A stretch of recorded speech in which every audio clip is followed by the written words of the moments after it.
paano i-connect or i-link ang ating mga TikTok account sa ating mga Facebook account. So, yan po mga lodis ang ituturo natin sa tutorial na ito.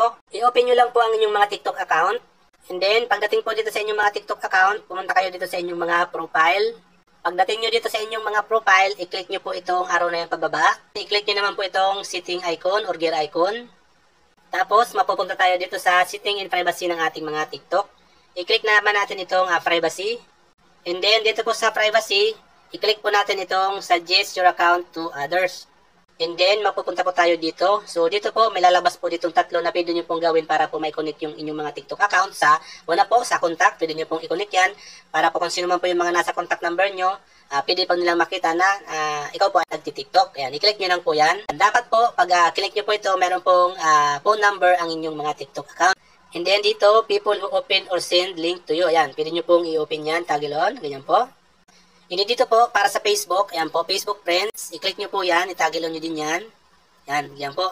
Pag naka-toggle on na po yan or naka-turn on, ngayon, i-click po natin itong connect Facebook account. So, i-allow lang po natin ito. Ngayon po mga lodis, kung anong Facebook account po ang nakalagin dyan sa inyong mga cellphone, automatic po yan, magsasuggest po yan dito. Ngayon, kung wala pong nakalagin dyan, kailangan nyo pong mag-login muna dun sa Facebook. Pag lumabas na po yan, i-click po natin itong continue button. And then, pag ganyan na po lodis ang lumabas, wala na po dito yung connect to Facebook account. Ibig sabihin po niyan mga lodis ay nakakonect or nakalink na po yan sa inyong mga Facebook account. So dito, next naman na gagawin natin, mag-back lang tayo. Dito po sa sync contact and Facebook friends, i-click natin yan. And then dito po sa baba, kailangan po natin itong i-turn on. And then, i-allow po natin to. And then, grant po ulit natin to. Pag ganyan na po ang lumabas mga lodis, ibig sabihin po niyan ay nakakonect na po yan or nakalink na po yung Facebook.